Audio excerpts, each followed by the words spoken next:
पढ़े लिखे है ही नहीं तभी तो अंधभक्त है। पढ़े लिखे होते तो अंधभक्त थोड़ी होते, पढ़े लिखे ही नहीं है वो लोग।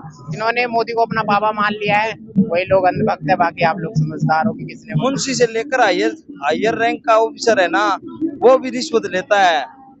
अगर मुंशी की क्या औकात है वो पेपर लीक करने की। कृषि विभाग ले लीजिए त्रस्त है, मजदूर विभाग ले लीजिए त्रस्त है, स्टूडेंट विभाग ले लीजिए त्रस्त है, आप सरकारी एम्प्लॉइज ले लीजिए त्रस्त है, सारे। तो अगर इस तरह कहेंगे तो मोदी का हर काम खराब है, कुछ काम तो खराब हो सकता है नो डाउट, लेकिन अगर हम लोग कहें कि नहीं मोदी ने आज तक एक भी अच्छा काम किया ही नहीं है, तो बहुत से लोग हमें भी कहें यार तुम भी ऐसे अंधे हो गए, कुछ भी नहीं दिखता। Hi everyone, this is Arabic, a unique restaurant blending the rich flavors of Arabic, Turkish and Mughlai cuisines. And yes, we are going viral for our kunafas. Soft, creamy, crispy and the best you'll find in Delhi. But that's not all. We also offer premium wedding catering, bringing royal Middle Eastern hospitality to your big day. From grand buffets to live kunafa stations, we create luxurious, unforgettable experiences that your guest will rave about.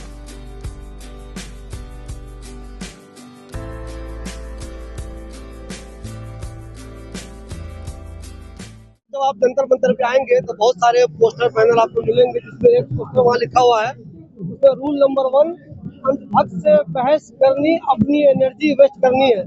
Rule number 2 लिखा हुआ है, अंधभक्त मुझसे 2 गज दूरी बनाए रखे। क्या इनसे मालूम करते हैं कि अंधभक्त आखिर होते कौन है? चलो मुझे ये बताइए, एक रूल तो वो है कि अंधभक्त से बहस करनी, अपनी एनर्जी वेस्ट ना करें। तो पहले तो ये बताया कि अंधभक्त है कौन? जिन्होंने मोदी को अपना बाबा मान लिया है वही लोग अंधभक्त है, बाकी आप लोग समझदार हो कि किसने माना है किसने नहीं हो माना सकता है उनको लगता होगा वो अच्छा काम कर रहे हैं, या आपको लगता है नहीं वो कुछ भी करे, खराब भी करे, तो जो अंधे हैं उनको अच्छा ही लगता है।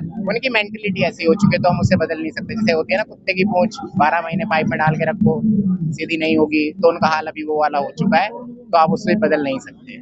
मुझे ये बताइए, अगर अंधभक्त नहीं सुधरेंगे, ऐसे ही रहेंगे, कुछ भी हो उसी को अच्छा मानेंगे, तब तो इस देश के लिए बहुत मुश्किल हो जाएगा। बस ये देश फिर गुलाम बनेगा दोबारा, और क्या होगा।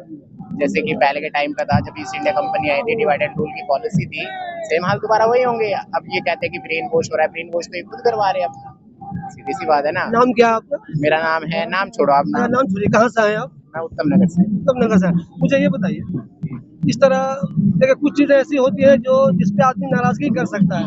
मोदी के कुछ काम अच्छे हैं, कुछ काम खराब भी हो सकते हैं। मोदी का कोई काम अच्छा नहीं लगता। मैं वही तो पूछना चाह रहा हूँ ना आपसे, कौन सी अच्छी भी अच्छा नहीं, मतलब आप बता दो, मैं तो पूछना चाह रहा हूँ आपसे। लेकिन अगर हम लोग अगर इस तरह कहेंगे तो मोदी का हर काम खराब है, कुछ काम तो खराब हो सकता है नो डाउट, लेकिन अगर हम लोग कहें कि नहीं मोदी ने आज तक एक भी अच्छा काम किया ही नहीं है, तो बहुत से लोग हमें भी कहें यार तुम भी ऐसे अंधे हो गए, कुछ भी नहीं दिखता। अगर जो 70 साल में नहीं लूट पाई उन्होंने 7 साल में अगर लूट के दिखा दिया है, ये काम उनका बहुत अच्छा है। कांग्रेस को सीखना चाहिए, बाकी सभी पार्टी को जल्दी कैसे लूटना है, कैसे लोगों को जल्दी भेजना होता है, कैसे लोगों को जल्दी लूटना होता है, कैसे तेल जल्दी निकालना होता है लोगों का। मुझे ये बताइए, हालात देश के बेहतर होंगे या ऐसे ही आप लोग धूप में परेशान रहे, किसान परेशान रहे, ये चलता रहेगा? कुछ हालात बदल सकते हैं? सीधी सी बात बोलता हूँ, हम लोग जो यहाँ बैठे हैं 140 करोड़ के कुछ प्रतिशत हैं, कुछ प्रतिशत में भी नहीं है। सबसे पहले उन अंधभक्तों जिन अंधभक्तों की ये बात कर रहे हैं, उन अंधभक्तों को सुधारना होगा, क्योंकि हम कुछ भी कर लें, अगर सत्ता नहीं बदली तो कुछ नहीं बदलेगा। हम अगर सांप से उम्मीद करें कि वो काटेगा भी और जहर ना निकाले, तो गलतफहमी है हमारी। तो सत्ता क्यों नहीं बदल रही? उसका रीजन यही है कि हम लोगों को उन अंधभक्तों को बाहर निकालना पड़ेगा उस अंधभक्ति से, जिस अंधभक्ति में उसको पिछले 15 साल से मोदी जी ले जा रहे हैं। अंधभक्तों के लिए कोई कोर्स शुरू कीजिए आप लोग। बात अनभक्ति की है ही नहीं, बात हमारी अपनी खुद की है। जो एजुकेट है, जो लिटरेट है, चलो वो तो है गधे, हम ये मानते हैं वो गधे हैं। गधों का कोई इलाज निकालेंगे? मेरी बात वही तो सुनो, गधों का कोई इलाज निकालिएगा आप लोग। वो गधों का इलाज तो तब निकलेगा ना जब लिटरेट बाहर आएंगे, पहले वो तो अपने घरों से निकले ना। अब मान लो दिल्ली में ही ले लो, दिल्ली में कितने स्टूडेंट होंगे, इतने से तो स्टूडेंट होंगे नहीं ना, लेकिन वो खुद से नहीं आ रहे। अब ये सोचिए हमारे भाई है, ये हरियाणा से आए हैं ना, किसी के लिए तो आए, अपने लिए नहीं आए, अपने बच्चों के लिए आए होंगे, आए तो है ना, वो भाई 12वीं में है लेकिन वो फिर भी आया ना। तो जब बंदे हरियाणा से आ रहे हैं, महाराष्ट्र से आ रहे हैं, कहीं और से आ रहे हैं, दिल्ली वाले नहीं आ सकते इतने? आपको लगता है कि वो लोग भी गलत कर रहे हैं जैसे आप लोग जिनके लिए आवाज उठा रहे हैं, वो खुद अपने घरों में ऐसे में सोए? हाँ, सबसे बड़ी गलती तो वो खुद कर रहे हैं। सबसे अगर वो सुधर जाए, अनभक्तों को सुधारने में 5 मिनट का टाइम नहीं लगेगा, पहले खुद तो सुधरे। अब यहाँ पर आपने वीडियोस भी देखी होगी कि भाई कुछ ऐसे भी स्टूडेंट है जो अपने माँ बाप से लड़के आए हैं। क्यों आए हैं? क्योंकि उन्हें दिख रहा है कि हाँ हमारा देश किस हाल में है, कहाँ जा रहा है, और अगर नहीं सुधरे तो गुलामी तो होनी तय है। अच्छा, हमने मैथ में रूल सुना, हमने न्यूटन का रूल सुना, हमने डार्विन का रूल सुना, ये अनभक्तों का रूल कहाँ से निकाला आप लोगों ने? ये भाई साहब अनभक्तों का रूल बताओ कहाँ से कहाँ से निकाला? अनभक्तों के लिए कहाँ से निकाला आपने? ये कुछ ज्यादा हो रहे थे ना बाकी, इसलिए इनका इलाज करने के लिए कुछ ना कुछ तो करना ही पड़ेगा। तो ये बताइए, अनभक्त इतने ज्यादा क्यों होते जा रहे हैं? वो लोग पढ़े लिखे हैं, क्या उनको अकल नहीं है कि गलत कुछ हो रहा है? पढ़े लिखे है ही नहीं तभी तो अंधभक्त है। पढ़े लिखे होते तो अंधभक्त थोड़ी होते, पढ़े लिखे ही नहीं है वो लोग। अपना दिमाग तो इस्तेमाल ही नहीं करते, दूसरों के दिमाग से चलते वो लोग। अंधभक्त आपके हिसाब से कम हो रहे हैं कि बढ़ते जा रहे हैं? नहीं, ऑब्वियसली कम हो रही है और बहुत रैपिडली कम हो रही है, क्योंकि आप देखिए कहीं ना कहीं जो प्रॉब्लम्स हैं वो अनभक्तों को भी एहसास हो रहा है। जैसे किसी चीज का रैपिडली रेट बढ़ जाना, या अभी देखिए जिस तरह के नीट का मुद्दा उठा है, हम इससे 2-3 साल पहले एसएससी एस्पिरेंट हुआ करते थे, उसमें स्कैम्स हो रही हैं। स्टेट लेवल की हर एक वैकेंसीज पे स्कैम्स होती है, हर एक वैकेंसीज पे। और कहीं ना कहीं सरकार जो है, ये जो केंद्र सरकार है, ये उसको तरजीह देती है, बढ़ावा देती है, तभी से गवर्नमेंट की मनोदशा बढ़ी हुई है ना। तो अब हर कोई त्रस्त हुआ, हर वर्ग के लोग। आप मुझे बता दीजिए कौन सा मंत्रालय, कौन सा वर्ग है जिससे लोग त्रस्त नहीं है? कृषि विभाग ले लीजिए त्रस्त है, मजदूर विभाग ले लीजिए त्रस्त है, स्टूडेंट विभाग ले लीजिए त्रस्त है, आप सरकारी एम्प्लॉइज ले लीजिए त्रस्त है, सारे उद्यम के लोग ले लीजिए त्रस्त है। तो कहीं ना कहीं हर वर्ग के लोग त्रस्त हैं और हर वर्ग के लोग अब आक्रोश दिखा रहे धीरे धीरे। तो ऑब्वियस सी बात है, बहुत रैपिडली अनभक्ति की संख्या घट रही है। और आपने कुछ देर पहले पूछा कि ये खत्म होगी या नहीं होगी। अनभक्ति खत्म होगी भी कि नहीं होगी?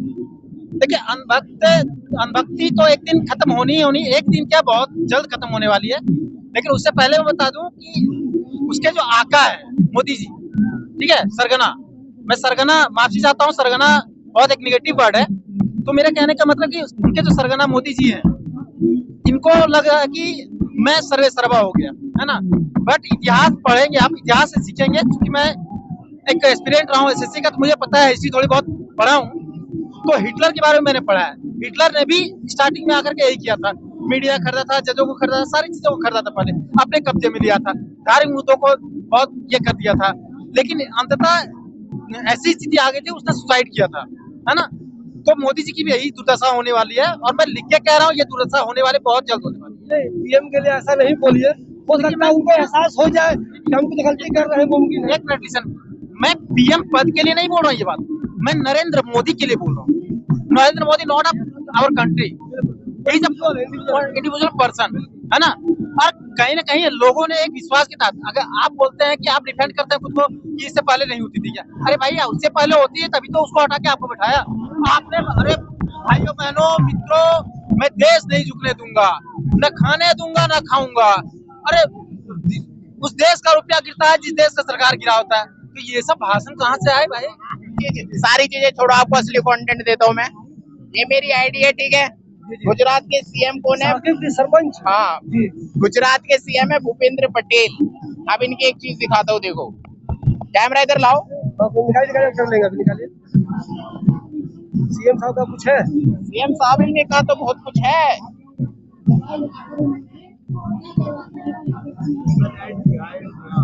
ये मेरे फॉलोअर्स है। अब इसमें दिखाता हूँ तुम्हें जादू। ये देखो, ये कौन है? भूपेंद्र पटेल। और ये कहाँ के सीएम है? Chief minister of Gujarat. देख रहे हो गाइस, कॉकरोचेस का हो रहा। अभी तक फॉलो बैक नहीं है, लेकिन हमें फॉलो कर रखा है। और वही बात मैंने इसमें लिख रखी है कि 2 गज दूरी बनाए रखो, क्योंकि तुम्हारे चच्चा ने ना हमें फॉलो कर रखा है। तो तुम जिनके लिए अंधभक्ति करते हो ना, वो भी हमारे पीछे है। इसका मतलब ये हुआ कि अंदर से हाँ। बीजेपी के लोग भी आप लोगों के साथ हैं? हाँ, हम लोगों के साथ। अंदर से भी देखिए, हर कोई समझ चुका है कि सिस्टम पूरी तरह कोलैप्स हो चुकी है ना। कोई एक है जो पूरे सिस्टम को रेगुलेट कर रहा है, और अंदर से हर कोई त्रस्त है, हर मंत्री त्रस्त है, हर कोई त्रस्त। मजबूरी में इसके स्पोक पर्सन से भी आप सुनेंगे तो मजबूरी में कहीं ना कहीं वो बोल पड़ते हैं कि ऐसा हो रहा है, ठीक है सुधार करेंगे, ठीक है ये अब ऊपर से ऑर्डर नहीं आ रही है। अरे ऊपर से ऑर्डर करने वाले कौन है भाई? आपको एक मंत्रालय दी गई है, आप इंडिपेंडेंट हो किसी चीज को, उससे रिलेटेड चीजों को डिसीजन लेने के लिए। अब उसके ऊपर आपके ऊपर कौन है भाई जो डिसाइड करेगा? हरियाणा से है। हाँ जी। हरियाणा के लोग सेहतमंद बहुत ज्यादा होते हैं। हाँ जी। मुझे ये बताइए, क्या मोदी में हर चीज खराबी ही है या इक्का दुक्का कुछ काम उनका अच्छा है भी? ऐसे तो कह नहीं सकते भाई, 2014 से लेके 2019 तक तो बढ़िया काम किया था। पर वो पेपर लीक है हो गए, और भी हो गए, ये टॉफी ले गए मुलोडी फ्रांस की उसके लिए। पर काम करते हैं, पर वो नहीं, उससे ज्यादा गलत काम हो गए। पेपर लीक हो गए, स्टूडेंट की जान चली गई, वो उनके घर में क्या बीत रही है अपने को नहीं पता, क्योंकि अपने घर में कोई नहीं मरा, उनके घर में मरे हैं, तो उनको ही पता होगा क्या हो रहा है उनके पीछे। वो उनका एक का पिता है लोन लेके कर रहा है, लोन लेके उसकी पढ़ाई की, उसने कहा कि पापा मेरे को आपके सामना करने की हिम्मत नहीं है। तो ये देख लो उनके उसके पापा के कितने पैसे लगे होंगे, तो भी पेपर लीक हो गया। मुझे एक चीज प्लीज ये बताइए, नीट बीजेपी के बच्चे भी देते होंगे, हाँ। नीट ये पुलिस वालों के बच्चे भी देते होंगे, फोर्स वालों के बच्चे भी देते होंगे, इन लोगों को एक एहसास क्यों नहीं हो रहा है कि यार पेपर लीक हो जाने से सिर्फ लाखों बच्चे परेशान नहीं है, लाखों गार्जियन भी परेशान है। नहीं, बीजेपी के बच्चे क्यों देंगे, कोई बाहर है, हर बीजेपी के नेता है ना, उनके बच्चे तो बाहर है लगभग है। उनको एहसास नहीं नहीं हो गए, पुलिस वाले मजबूर है बेचारे, क्या करें, क्योंकि ये दिल्ली पुलिस है, होम मिनिस्टर अमित शाह के नीचे अंडर आती है। तो इस गर्मी में इतने परेशान है आप लोग, सब लोग परेशान हाँ। हैं। आपको लगता है हुकूमत पिघलेगी, धर्मेंद्र प्रधान इस्तीफा देंगे, उनको एहसास हो रहा है या बिल्कुल वो सुनने को तैयार ही नहीं है लोग? इस्तीफा तो देना पड़ेगा, वो कोई नहीं है, इस्तीफा देना पड़ेगा, उनके पास लास्ट चांस इस्तीफा देना है, वरना जब तक इस्तीफा नहीं देंगे तो यहाँ पे बैठे रहेंगे हम। और इस्तीफे देने से कुछ नहीं होगा, क्योंकि सिस्टम में गड़बड़ी है सारी, अकेले मंत्री में नहीं है, क्योंकि मुंशी से लेकर हायर रैंक का ऑफिसर है ना, वो भी रिश्वत लेता है। अगर मुंशी की क्या औकात है वो पेपर लीक करने की? सबको सुधारने की जरूरत हाँ, सबको सुधारने की जरूरत है। है। हाँ।